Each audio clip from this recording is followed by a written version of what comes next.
قل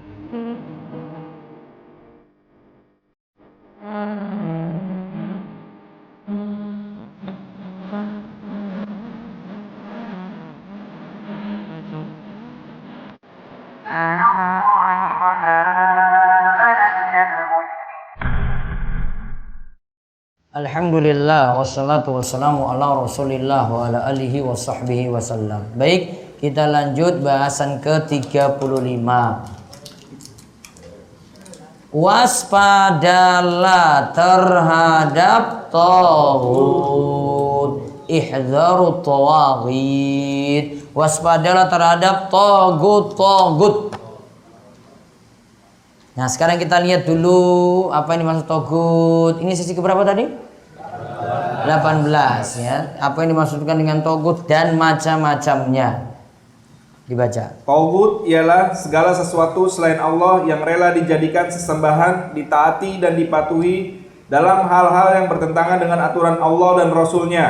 Allah mengutus para Rasul agar memerintahkan kaumnya menyembah Allah semata dan menjauhi taghut, sebagaimana tersebut di dalam firman-Nya. Dan sesungguhnya kami telah mengutus Rasul kepada tiap-tiap umat untuk menyerukan sembahlah Allah semata dan jauhilah taghut. Quran surat An-Nahl ayat 36. An-Nahl ayat 36 disebutkan walaqad ba'atsna fi kulli ummatin rasulan an i'budullaha wajtanibut taghut. Dan telah kami utus pada setiap umat seorang rasul. Mereka menyuruh apa? An i'budullah, sembahlah Allah saja dan jauhilah taghut. Sembahlah Allah saja, berarti disuruh mentauhidkan Allah. Berarti setiap rasul misinya adalah mengajarkan tauhid. Kok ada seorang dai nggak ngajarkan tauhid, takut umatnya lari, dia nggak ikut ajaran rasul. Setiap rasul ajarannya itu adalah mendakwakan tauhid.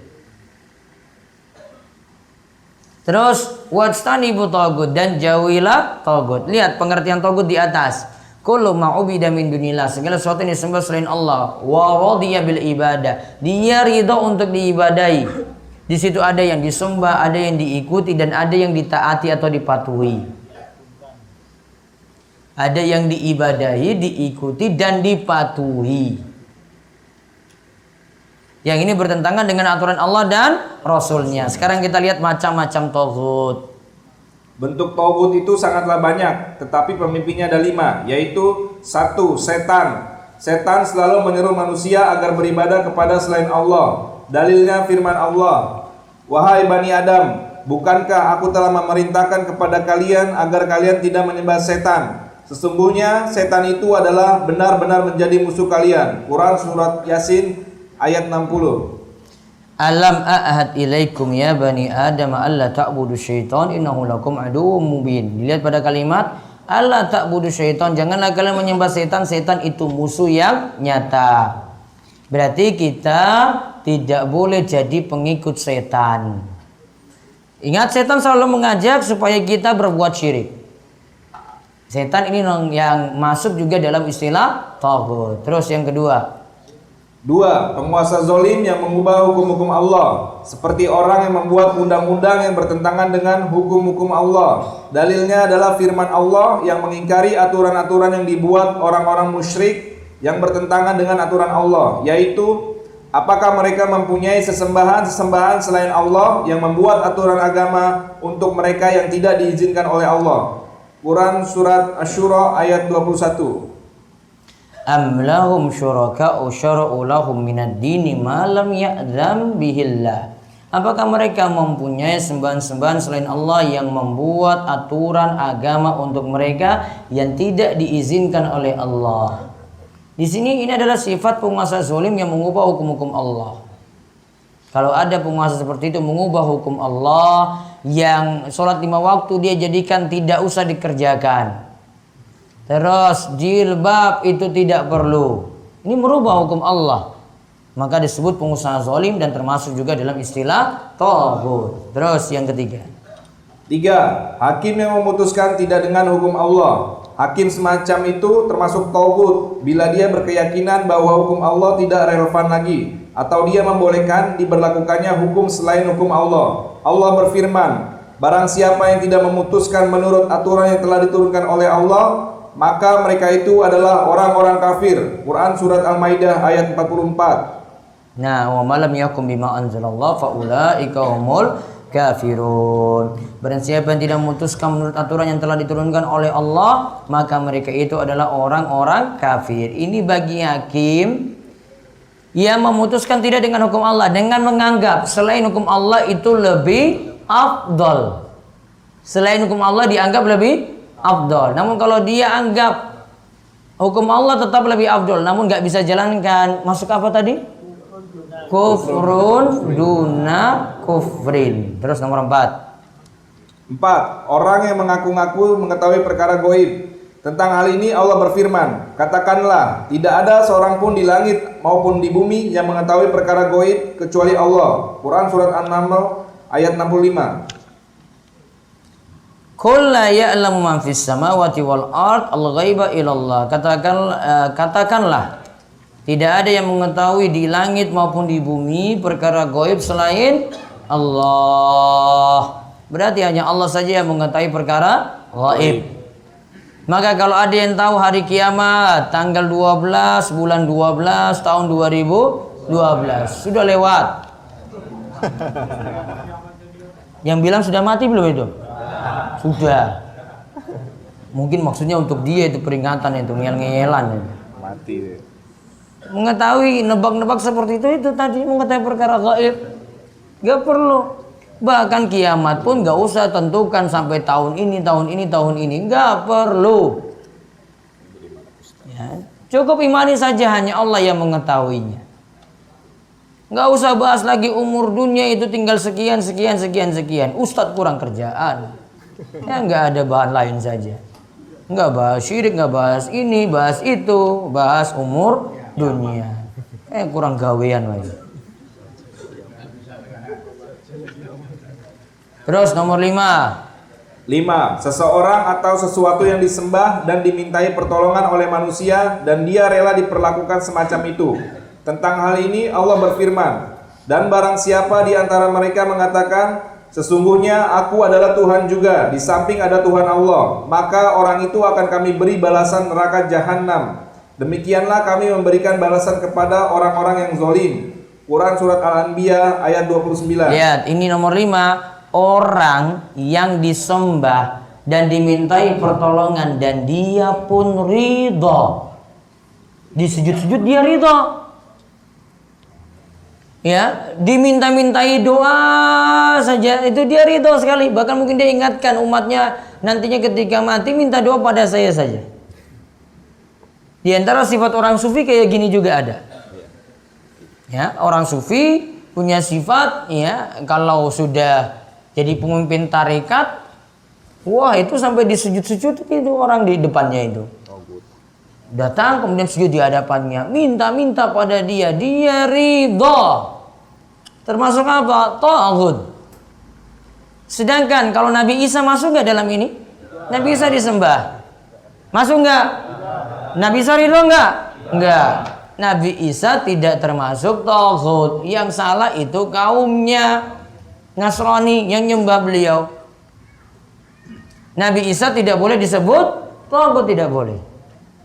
Terus setiap mukmin wajib mengingkari segala bentuk taghut sehingga akan menjadi seorang mukmin sejati yang bersih akidahnya. Allah berfirman, karena itu barang siapa ingkar kepada taghut dan beriman kepada Allah, maka sesungguhnya dia telah berpegang kepada buhul tali Allah yang tidak akan putus selamanya. Allah Maha mendengar lagi Maha mengetahui. Quran surat Al-Baqarah ayat 256.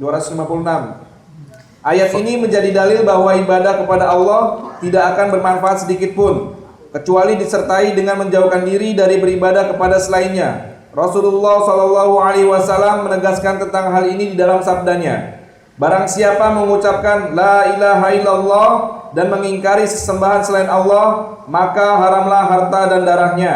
Hadis ini diriwayatkan oleh Muslim. Nah, lihat yang dalil lainnya lagi di sini sebutkan dulu. Setiap mukmin wajib mengingkari taghut. Sehingga akan menjadikan seorang mukmin itu sejati yang bersih akidahnya. Karena Allah katakan, "May yakfur bitaghuti wa yu'min billahi faqad istamsaka bil urwatil wuthqa lan fisama laha wallahu samiun alim." Barang siapa ingkar kepada tagut dan beriman kepada Allah, maka sungguhnya dia telah berpegang kepada buhur tali Allah yang tidak akan putus selamanya. Allah Maha mendengar lagi Maha mengetahui. Surat Al-Baqarah 256. Ayat ini menjadi dalil bahwa ibadah kepada Allah tidak akan bermanfaat sedikit pun sampai seorang itu menjauhkan diri dari beribadah kepada selain Allah, alias menjauhkan diri dari tagut. Termasuk juga dalam dalil, mangqala la ilaha illallah, siapa yang mengucapkan la ilaha illallah wa kafara bima yu'badu min dunillah, dan dia mengufuri segala sembahan selain Allah, maka haram hartanya diambil dan darahnya itu diinjak-injak. Artinya kehormatannya mesti dijaga. Berarti seorang bukan hanya mengucapkan la ilaha illallah saja, namun wajib mengingkari sesembahan selain Allah. Itulah 5 macam tagut. 1 apa? Setan. 2, penguasa zalim yang mengubah hukum-hukum Allah. 3, hakim yang memutuskan tidak dengan hukum Allah. 4, orang yang mengaku-ngaku mengetahui perkara gaib. 5, seseorang yang disembah dan dia ridha.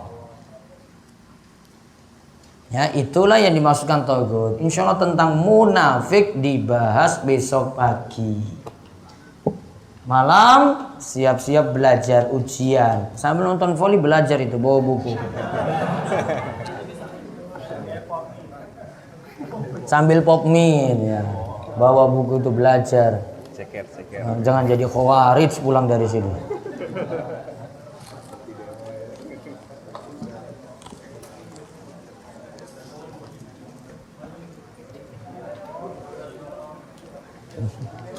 Bolehkah merutinkan setiap sholat fardu atau sebagiannya saja untuk bermuhasabah dan memohon ampun?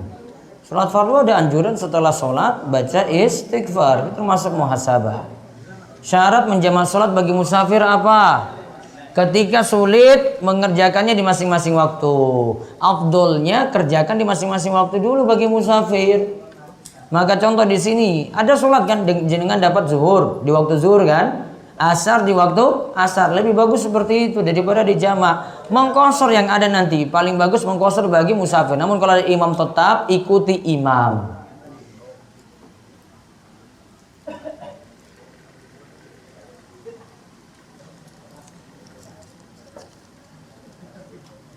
Apa hukumnya membaca Al-Quran di atas tikar atau kasur yang pernah dipakai berjima? Ya, coba baca di tempat yang lebih bersih gitu ya. Ada aja pertanyaannya ini ya. Selain keteladanan, bagaimana mengatasi anak yang susah diajak sholat ke masjid?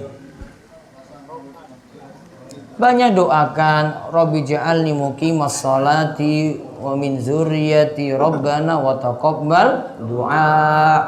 Itu doanya diantaranya supaya anak itu rajin sholat. Baca di buku saya 52 mengatasi problem hidup. Bagaimana Ustadz jika profesi kita menjadi hakim di Indonesia padahal kita tahu hukum Allah yang benar? Benar Ustadz, ada hadis yang menganjurkan kita memakai perhiasan saat sholat, jam tangan, cincin dan lainnya. Enggak ada hadis yang haruskan pakai cincin, pakai jam tangan, enggak. Melepasnya juga tidak ada hadis yang harus menunjukkan melepaskannya. Kalau jadi hakim, ya, selama meyakini hukum Allah lebih baik, ya sudah, nggak ada masalah di situ. Dan dia nanti membela hukum-hukum Islam dalamnya, boleh. Bolehkah kita menolak pemberian orang misalnya uang karena kita tahu dia juga membutuhkan dan jika kita tolak khawatir dia tersinggung, menolak pemberian orang. Boleh seperti itu, kita nolak pembelian orang, kita tahu dia itu misalnya pas-pasan hidupnya. Maka ketika itu kita nolak, kembalikan uang itu pada dirinya, sah-sah saja. Apakah ada tuntunan ketika sholat ba'diyah harus bertukar tempat dengan jamaah di sebelah? Yang ada anjurannya itu pindah tempat. Ya, pindah tempat. Sebagaimana dalam hadis Muawiyah untuk membedakan sholat wajib dan sholat sunnah. Khawarij menetapkan pelaku dosa besar sebagai kafir yang mengeluarkan dirinya dari Islam. Dikarenakan hadis tentang tidak berzina ketika keadaan beriman. Mereka berkata, kalau tidak iman, ya sudahlah kafir.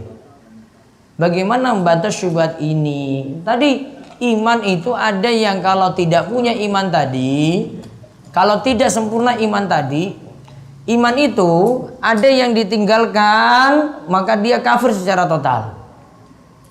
Ya, ada yang membuat orang kafir secara total. Namun ada yang jika tidak dilakukan, dia tidak kafir secara total. Enggak semua yang dihukumi kayak begitu. Contoh tadi, membunuh. Nanti bisa dilihat di surat Al-Hujurat, di situ disebutkan tentang orang-orang beriman, lalu disebutkan iqtatalu, mereka itu saling berperang, saling membunuh, tapi di awalnya masih disebutkan orang-orang beriman. Berarti memang tidak keluarkan dari Islam. Pemahaman Khawarij kayak gini nggak benar. Tentang mencaci maki orang Islam, apakah tindakan Syiah yang mencela Abu Bakar, Umar, Aisyah, Hafsah dan sahabat lain menjadikan mereka kafir? Mencaci maki orang Islam secara umum fasik. Namun kalau mencaci para sahabat kafir. Beda ya, mencaci orang Islam fasik, dihukumi pelaku maksiat. Namun kalau sahabat sampai Aisyah pun dia caci, kafir orangnya. Apakah sekadar mendengar atau memutar murotal kita dapat pahala Ustadz? Apakah bid'ah? Enggak, mendengar termasuk pahala. Bolehkah mengucapkan seandainya Rasul masih hidup tentu dia akan titik dan titik? Enggak, ini pengandaian yang bukan maksudnya untuk menolak takdir. Enggak, ini cuma dalam bahasa kita tuh kayak bagaimana jika Rasul itu ada gitu. Ini bukan pengandaian untuk hal-hal yang haram, itu bukan. Pengandaian yang bermasalah jika itu tidak ridho pada musibah, tidak ridho pada takdir. Ini baru pengandaian yang bermasalah. Tidak semua pengandaian itu dihukumi dosa. Ketika saya sholat sunnah, tiba-tiba orang yang lagi duduk ke depan saya berjalan ke belakang, menginjak tepat di bagian sujud dahi saya. Ya, ketika saya sholat sunnah, tiba-tiba orang yang lagi duduk ke depan saya berjalan ke belakang, menginjak tepat di bagian sujud dahi saya. Apakah saya harus menghalangi dia? Kalau tempat kamu sholat boleh halangi dia. Namun kamu lagi sujud ini, saya nggak tahu dia kok nekat banget ini. Saya belum paham juga soalnya. Apa hukum bisnis dropshipper? Apakah Rasulullah SAW pernah berdagang dengan sistem ini? Ingat, dalam masalah dagang bukan ditanya Rasul pernah nggak lakukan bisnis ini, karena bisnis itu berkembang. Jangan terlalu saklek dengan bisnis di masa Rasul. Bisnis itu ditanyakan kayak gini, ini dilarang nggak? Bukan tanya Rasul pernah lakukan atau tidak. Kalau Rasul pernah lakukan atau tidak, kamu pakai unta pergi keliling-keliling itu jalan-jalan kemana-mana. Itu cara Rasul. Jadi dalam masalah dunia bukan ditanya Rasul pernah lakukan ini enggak, kamu enggak akan pernah dagang kalau kayak begitu. Enggak boleh bisnis online, enggak boleh promosi lewat online, bid'ah semuanya nanti kamu nuduh kayak begitu. Enggak. Kalau masalah bisnis tanya ini dilarang enggak? Maka kalau dropshipper dilarang atau tidak? Ya.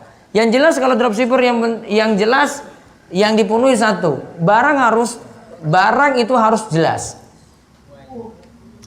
Saya jelaskan dropshipper agak rumit ya, ini harus bahasan khusus ya. Nanti baca aja di website saya, ada pembahasan dropshipper secara tersendiri ya. Yang jelas kalau mau tanya tentang bisnis, jangan tanyanya Rasul lakukan atau tidak. Nanya apa? Dilarang atau tidak. Baca lebih lengkap di sana. Harus saya jelaskan dropshipper dulu apa, terus nanti hukum-hukumnya bagaimana. Pembahasannya panjang. Kita lagi bahas firqatun najiyah.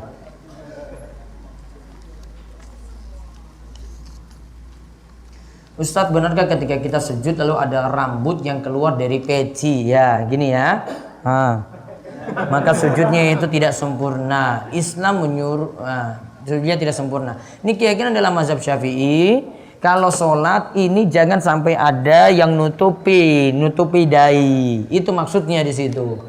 Maka rambutnya itu diangkat kayak gini. Ya, nggak boleh nutupi dahi. Karena ada yang menghalangi ketika kita sujud. Namun pendapat ini kurang tepat dari sisi Rasulullah SAW pernah sujud di atas lumpur. Lumpurnya menghalangi dahinya.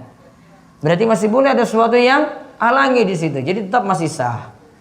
Islam menyuruh berinfak dan sodako. Namun ana sedang menabung untuk mengkhidbah seorang akhwat. Bagaimana solusinya Ustadz? Antum dahulukan yang wajib dulu.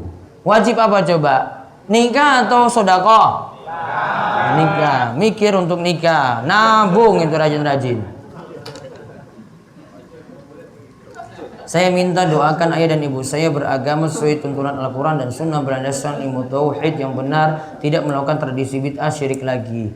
Ya, kita doakan semuanya dan mudah-mudahan antum bisa berdakwah juga dengan baik. Ketika saya mencoba mendakwai saudara atau keluarga saya tentang tidak bolehnya bertawassul kepada orang soleh yang telah meninggal dunia seperti Syekh Abdul Qadir Jailani, malah mereka tidak mau mendengarkannya Ustadz. Malahan mereka bilang kita tidak bisa berdoa tanpa perantaraan orang soleh. Berarti bawanya pelan-pelan untuk memahamkan dulu. Harus dibawa dulu. Kita disuruh perintah berdoa pada Allah langsung. Yang kedua, kita pun mau berdoa semuanya bisa, tanpa diibaratkan dengan kita itu meminta kepada seorang tokoh harus ada perantara orang lain. Ini kita berdoa pada Allah.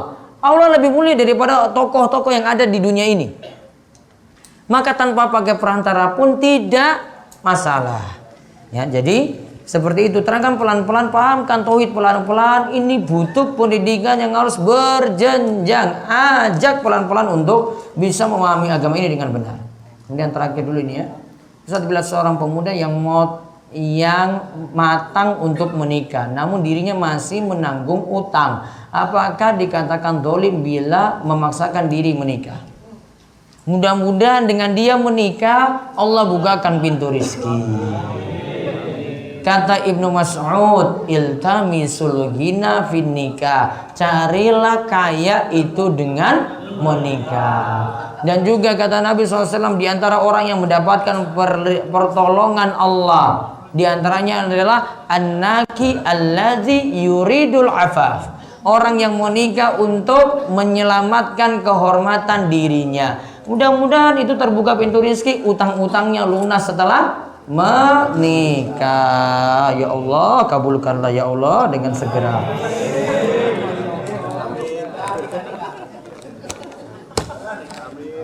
Sudah didoakan lo, amin semua itu jamaah. Ya, itu dulu. Kita lanjut besok pagi ya. Pagi lebih segar ya. Sekarang rekreasi biar fresh pikirannya. Mudah-mudahan rekreasinya bawa berkah. Malam apa? Malam acara malam? Final volley. Dan belajar. Bawa buku belajar ya. Baik, kita cukupkan, kita tutup dengan doa kafaratul majelis. Subhanakallahumma bihamdika asyhadu an la ilaha illa anta astaghfiruka wa atubu ilaik. Assalamualaikum warahmatullahi wabarakatuh.